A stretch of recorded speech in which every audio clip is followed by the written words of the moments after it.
I believe in the Amazon model. I just keep reinvesting everything that I take. I don't need to make, a bunch of money right now in this second. So if I have any kind of profit, I'm just reinvesting it back into it, right?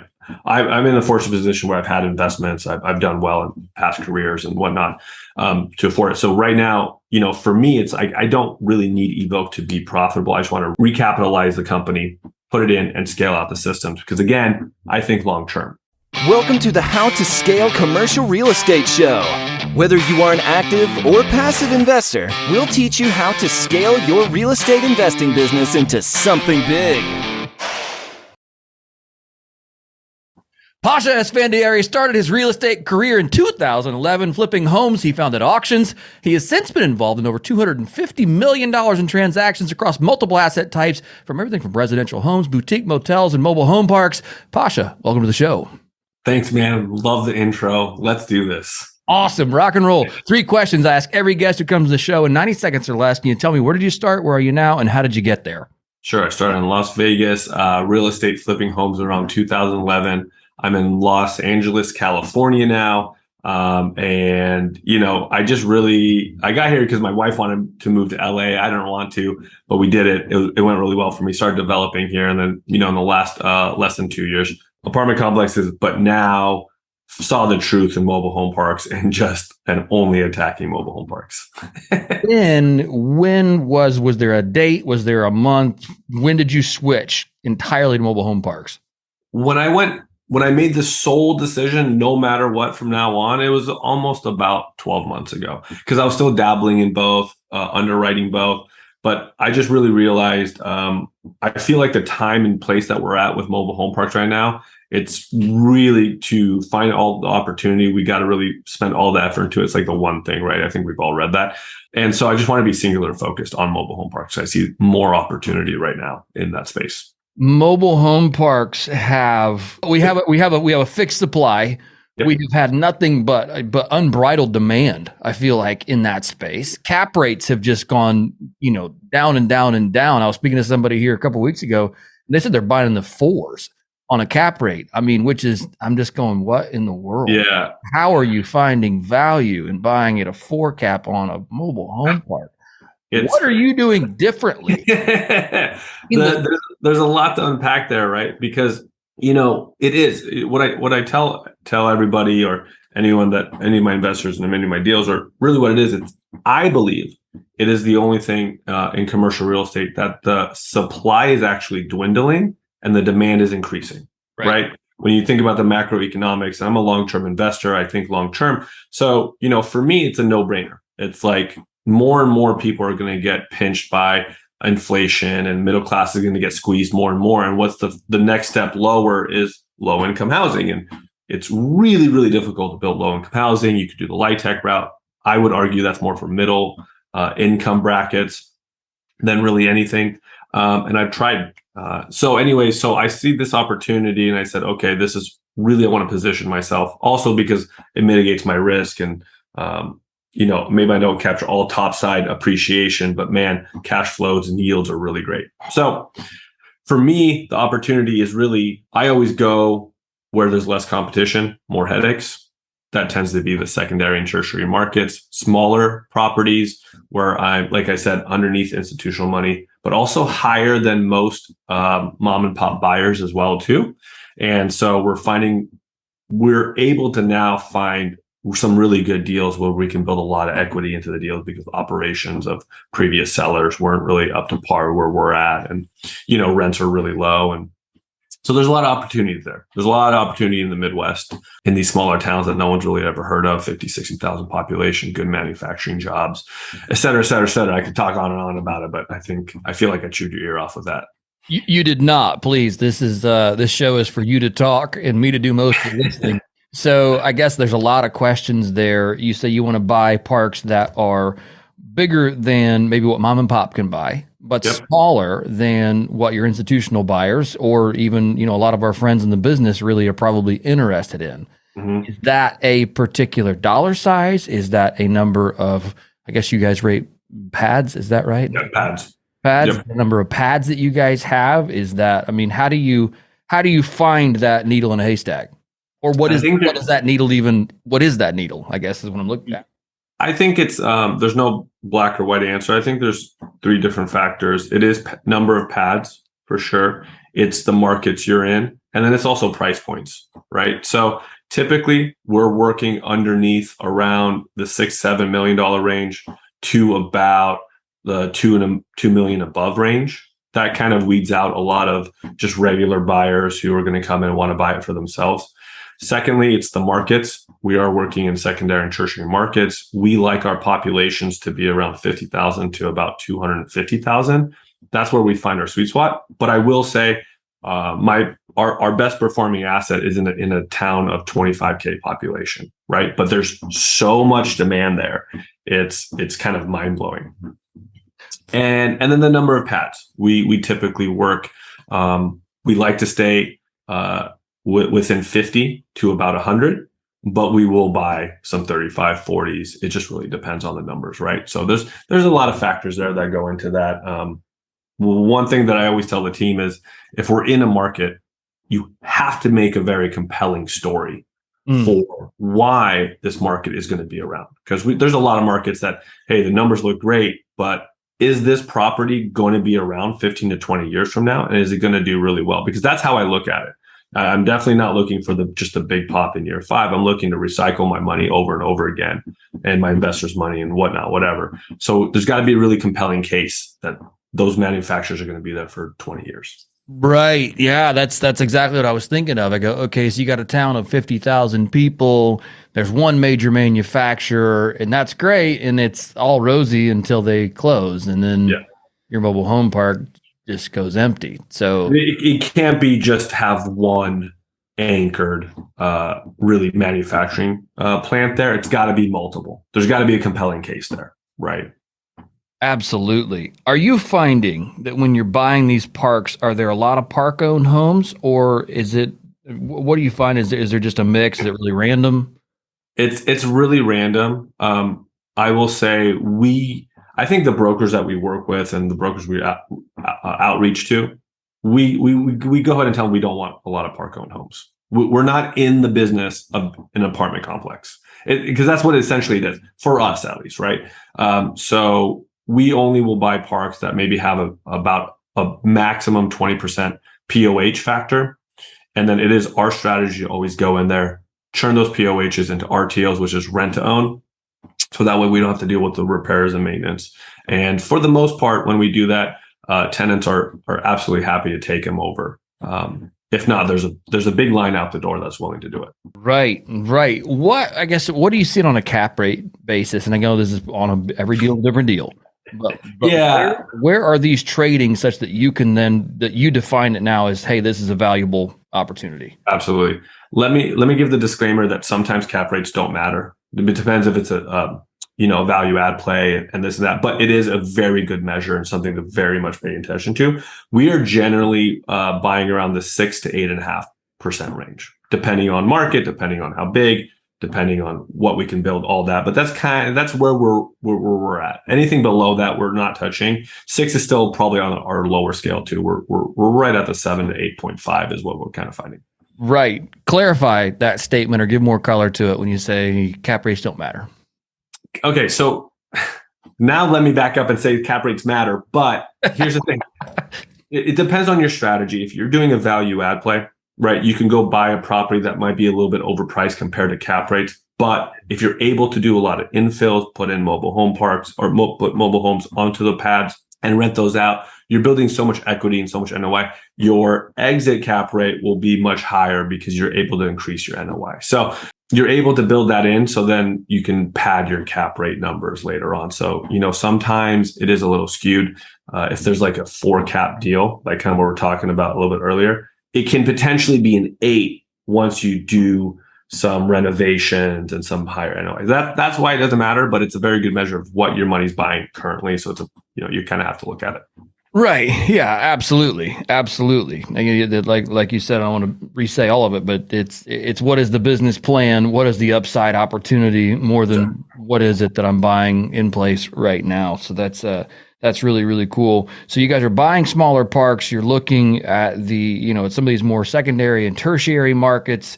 It sounds like you mentioned there that you're finding most of these through broker relationships. Yes, as of right now, we have hired, we've hired two wholesalers that we work with primarily with. We pay a monthly fee and they're bringing us some good deals.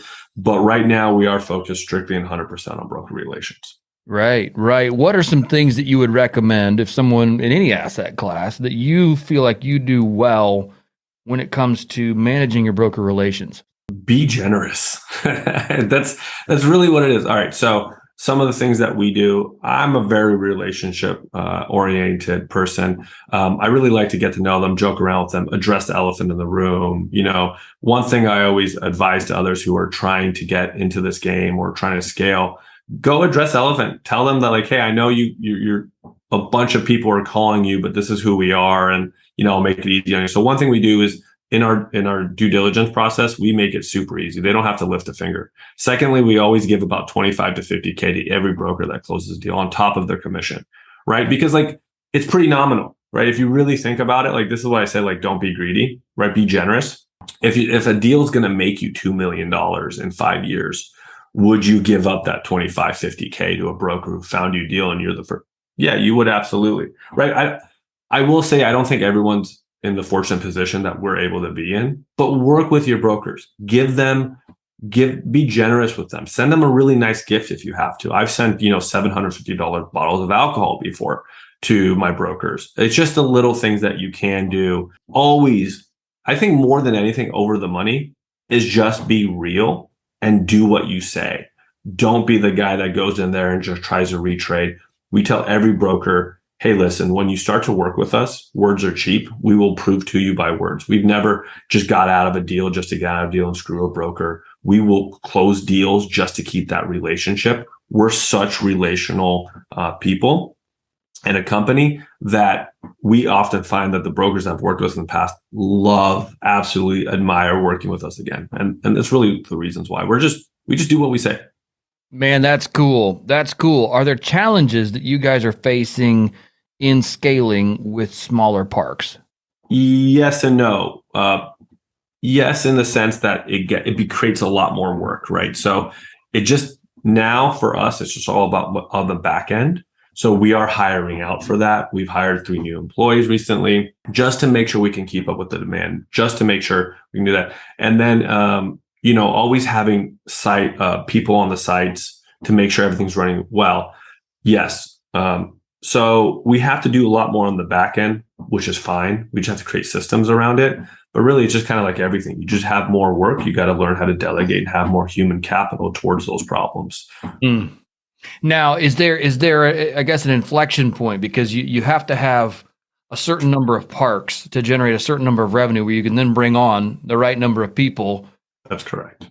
So how did you tackle that early on? Because if you buy 1 or 2 50-pad parks, maybe there's not the revenue being generated in order to support the staff that you need to take down more parks. How did you get over that hump? I believe in the Amazon model. I just keep reinvesting everything that I take. I don't need to make, a bunch of money right now in this second. So if I have any kind of profit, I'm just reinvesting it back into it, right? I'm in a fortunate position where I've had investments. I've done well in past careers and whatnot to afford it. So right now, for me, it's I don't really need Evoke to be profitable. I just want to recapitalize the company, put it in, and scale out the systems. Because again, I think long term, right? I think in 10 years from now, I'll be making way more, and then I'll have all the systems in place right now. But I also want to say this caveat: if it is your first 2 parks, go learn this. You need to be in there and in the trenches to learn everything first. Then you can start delegating. That's my opinion. Yeah, absolutely. Yeah, absolutely. You got to know how the machine operates, before you can 100%. Start delegating that. When it comes to the hustle, because I think about the hustle and I think about, that word to me, maybe something different to you, but there's a certain amount of hustle I think that it takes to get involved in commercial real estate. What is one piece of advice you would give to somebody if they're just starting out, but they want to scale? What's something they can do today in order to, like you said, go work in the trenches and learn the business before they go out on their own? So this could really be, I could answer this 2 ways. I could talk about someone who's really brand new, or I could talk to someone who's kind of already in it. If you're really brand new, there is no amount of monetary value you could put on mentorship. Like, it is insanely lucrative to your life, like in every way, shape, or form, to have a mentor who is like curating the exact things that you need to learn, that you get real life experience to go take it on and do it on your own, right? I did that when I first started flipping homes. I worked for someone as an intern for 3 months, unpaid, and I just learned all of the systems. And there's a lot of people who are willing to teach you, especially in real estate. Real estate is such a wonderful game because so many people are willing to mentor you, because so many of us had mentors previously. But it's on you to really go and give up your time, which is the most absolutely precious commodity that we ever have, to do that.